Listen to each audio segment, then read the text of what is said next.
Hi, everyone. It's Margaret Manning here with lifeafterdeath.com.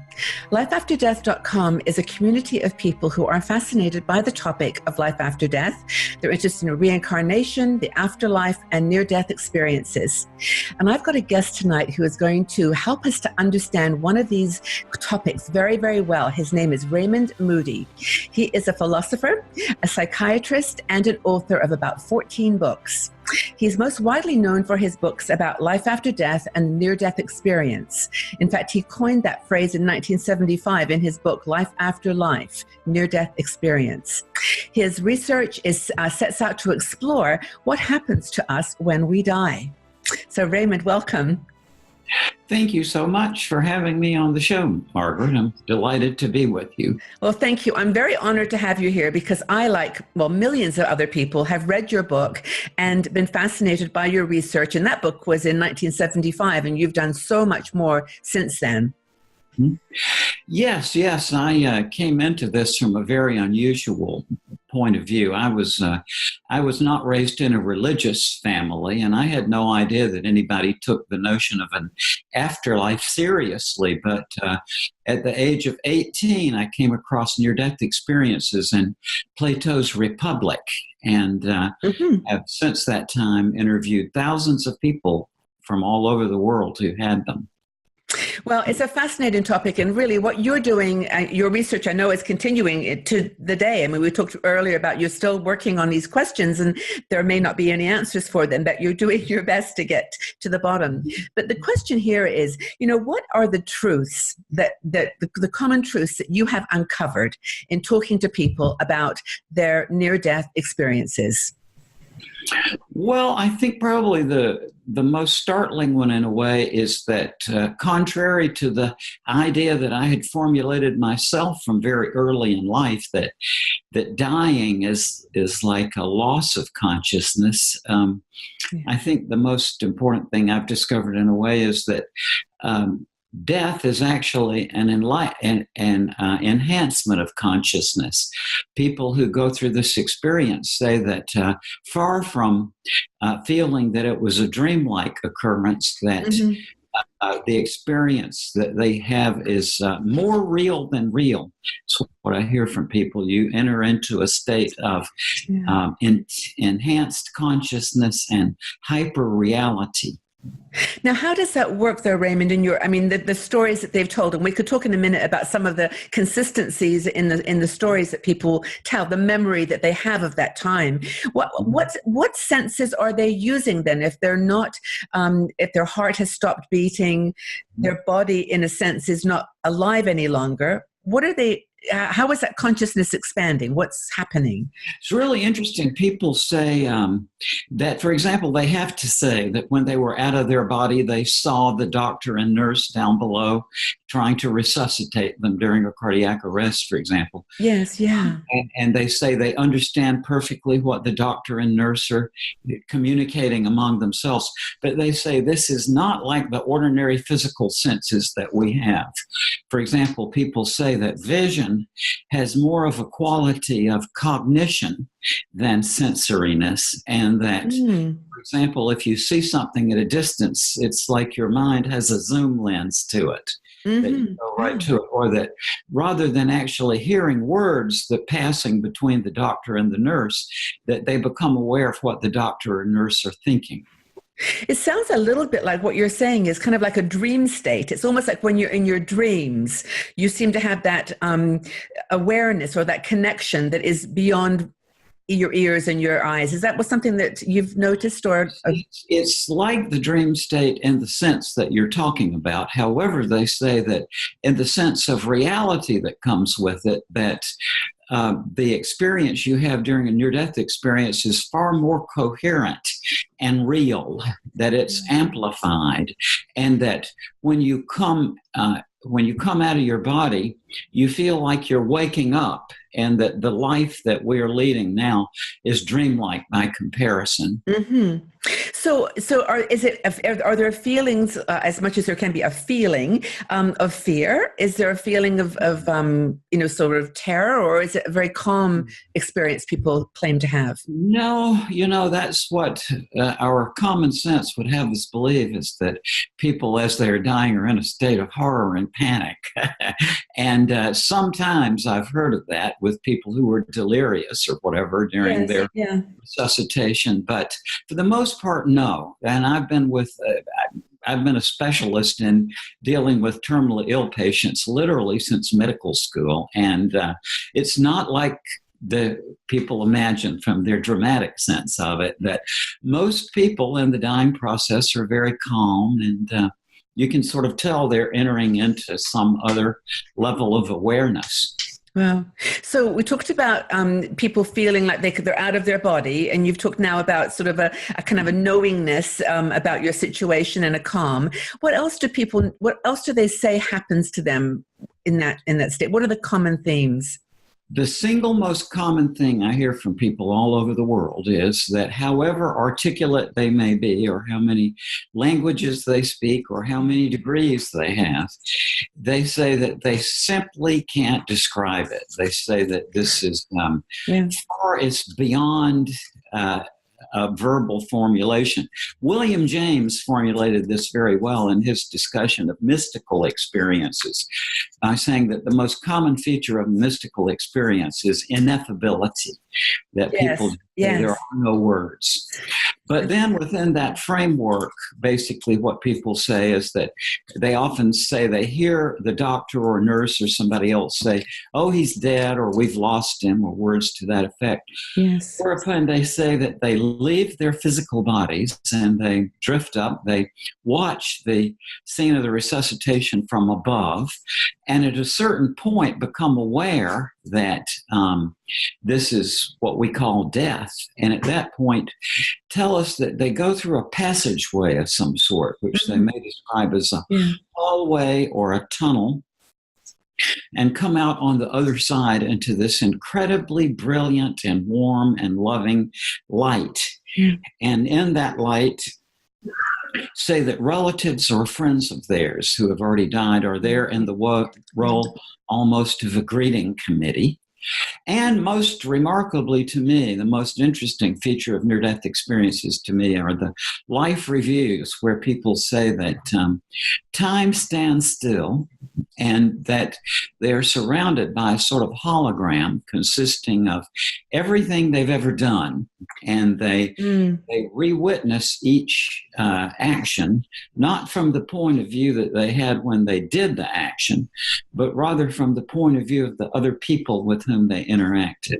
Wow. So that you see yourself in this panorama, and if you see yourself doing something mean-spirited to someone, then you feel the sad feelings you brought about. Or if you see yourself doing a loving action to someone, you feel the good feelings. Well, sorry, go ahead. No, that's just fascinating, because what it really says in a way is that it actually matters what we do on this earth. I mean, it matters what you do when you're alive. And, so many people, if you have a religious context, I mean, that's obviously part of the rules that your religion asks you to follow. But it's interesting that whatever your religious belief, there seems to be a commonality in that kind of need to be good and kind in your life, that it matters.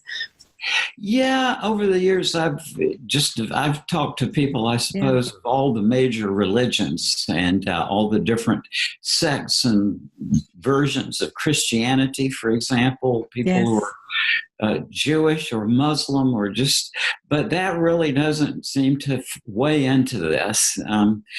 Whatever their religion, people come out of it saying essentially that basically an attitude I hear often is that people say that they become aware that all the great religions have something to say, but that really, it moves them out of the framework of religion, I think. That's actually very powerful. But okay, so we know that people are technically or clinically dead with their heart stopped, but their brain is still, there's some activity in the brain. But how long does the average person spend in this experience you just talked about in our time, in our minutes, hours? Well, from their point of view, time stands still. But Right. in terms of, you're asking in terms of the resuscitation, I mean, at the upper end, I know people who are, some of the most vibrant people I've ever known who were pronounced dead for a period of 40 minutes or an hour. Wow. Wow. And so the things I learned in medical school are roughly true, that we've all heard the 5-minute rule, and it is true that, if the resuscitation goes along if you're out without oxygen for 5 minutes, the high likelihood is that you won't be back. But there's all kinds of exceptions to that. For example, people who are submerged in very cold water have been, resuscitated after well over an hour with no current harm. Yeah, I've heard like in avalanches, sometimes that will happen when people are caught in the snow.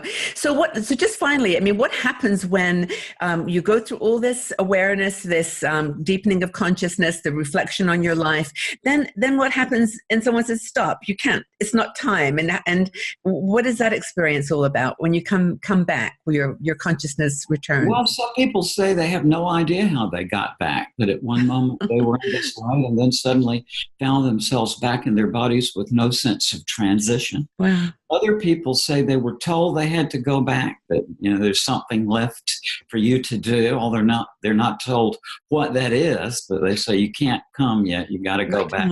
Yeah. And then another group who say that they were given a choice, that they can either go on with that experience or return to the life they were having. And not surprisingly, all the ones I've talked with who were given that choice chose to come back. What I find very interesting is that it's almost always the same reason. And the most common reason is people say that for themselves, they would rather have stayed in that experience, but they choose to come back most commonly because they have kids left to raise. That's the most common reason people give. Well, it sounds like you really love what you do. Do you love this work? Yes and no, Margaret.